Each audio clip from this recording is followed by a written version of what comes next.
Liberal San Francisco trying to lure tourists back and reboot itself as a quirky and fun place to be by spending millions on its first ever ad campaign. Welcome to the most beautiful city in the world, where it's never the same, but always San Francisco. San Francisco, I'm coming home again, never to roam again. I come. Wow, that place looks fun. Too bad it's not real. This pricey ad conveniently forgets to mention that half the sidewalks are covered in feces. But there's also almost 40,000 homeless people doing drugs and camping out, too, and also a guy riding his bike filming row after row of abandoned shops in the once booming downtown area. Things aren't better in nearby Oakland, where residents vented their frustration over high crime. I just want to turn to the audience and ask them, who here has been assaulted, held up, or beat up? Just raise your hand. That's pretty sad. My staff has been held up at gunpoint 4 times in 6 years. On the corner of 45th and Shafter, down on the pavement, punching me, kicking me, dragging me through the street. Well, that was pretty powerful, that town hall. Is that going to change anything? Or? No, because these are the same people that vote for these people. So I'm glad that San Francisco is trying to get out of their problems using PR. They need to spin the negative into a positive. For example, think about the exercise you get running from muggers and rapists. The added adrenaline of fear can't be matched on a Peloton. Plus, with all the feces on the street, it's a hell of a plyometric workout. And as an optimist, I prefer to see the streets as half empty with feces. And if you're a fan of the city and you're also a fan of the outdoors, you're always faced with a choice. What do you do on the weekend? We love the city, but you have to drive to the country. Not in San Francisco. You can live inside and then camp outside on your street, and you get all the thrills of the wilderness with wild, naked, hairy bears. But it's kind of sad, I have to say it's sad, that they have to play the rainbow card. You know, please come to San Francisco because we're so pro-gay. Sorry, guys, you can get that anywhere now, right? Even Chick-fil-A says we're gay. So it's like saying we have running water. The real sad part about this is they can't sell the big things because they can't solve the big problems. They can't say we have law and order. We can't say we have safe streets or poop-free escalators. So all they're stuck with is this. It's kind of sad. They're literally painting a turd.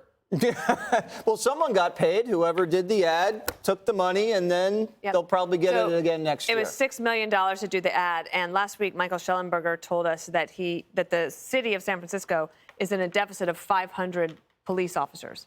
So you imagine $6 million could have been spent on, one, retention bonuses to try to get police officers to stay, or signing bonuses to try to hire new police officers. I understand the desire to try to get people to come there. I imagine that the hotel industry is very upset, and perhaps the theaters and the venues are upset because nobody's going. Not only like flying there to do something, but let's say you live 30 minutes out. There's no reason to go to the theater and go to the shops around the theater because the shops have closed and the restaurants have closed, and it's not safe to even be there. So why would you drive in? You would just stay home and watch, you know, The Five, or Jesse Waters' Prime Time. Is San Francisco past the point of no return? I hope not. I think all great cities have the possibility of a revival, and I hope that it does by mid-July when I'm going to visit. Ooh. And you know, we should send you with a camera crew so you can bring us Brad back already stuff. suggested that, and I said hard no. Hard no. Hard no to lady on the streeting around. Way to be a team player, Jessica. Sorry. I just couldn't do it as well as you did back in the day. So. No one could. But I've been struck. I was looking at hotels. The prices are so low compared to what they used to be. You can stay in the nicest hotels in San Francisco, where it used to be over $1,000 to stay in a Four Seasons or a Ritz-Carlton. It's about $500. You could stay at the W. I think it was like $325 a night. I'm not saying that that's no money, but it's a lot less money than it used to be. This is somewhere that people really wanted to go on a vacation. I noticed in the Airbnb scene, a lot more places popping up outside the city. If you want to stay in Sausalito or in Mill Valley, just 15 minutes to get into town versus places in the city. Obviously reflective of this. You can't expense this trip.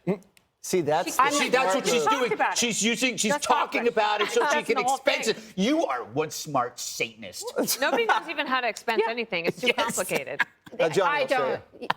Johnny could do it for me, but I'm not trying to make Fox pay for this trip. But I think that it does. What you're seeing set up is this new frontier of how elections are going to be fought, which is between Democrats, more moderate Democrats that acknowledge what's going on and the line between the policies that have ended up with these results and the Democrats who continue to talk about it as if these things aren't going on. Because crime and homelessness are one and two of the issues that just make sense to people, where you can see it and it makes a difference. If you look at the race in Colorado Springs for mayor, for instance, the guy who ended up winning that was so much more conservative on crime and policing than majority of Democrats that are running. You look at Mayor Adams here in New York City, he beat out more progressive challengers by talking about the fact that he was a cop, that he cares about getting more cops on the street, that we can't continue to be this way. And so, when you talk about, will this make a difference? Republicans aren't going to win these elections, but more conservative Democrats certainly could.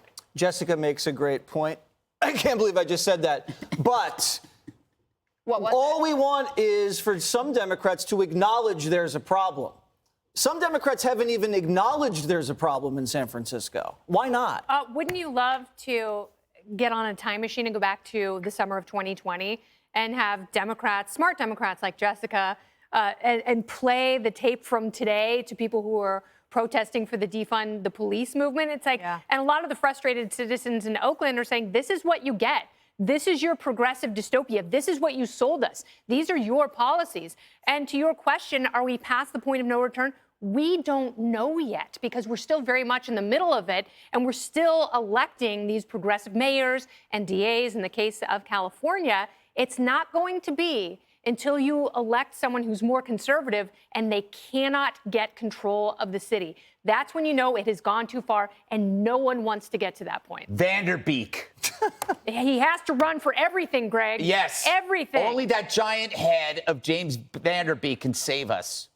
All right, and James Vanderbeek and Jessica will be signing autographs at the W or the Four Seasons in San Francisco. You're having Vanderbeek on tomorrow, prime time, aren't you? An exclusive. Yeah, for the whole hour. Is that true? The entire, it's a town hall with Vanderbeek. Yes. In Iowa. He'll be taking your questions from the farm. Hi, everyone. I'm Brian Kilmeade. I want you to do me a favor. I want you to click to subscribe to the Fox News YouTube page. This is the only way that I know for sure that you're not going to miss any great commentary, any great news bites, any great interviews coming your way on Fox. You can get it all here on YouTube. So subscribe right now.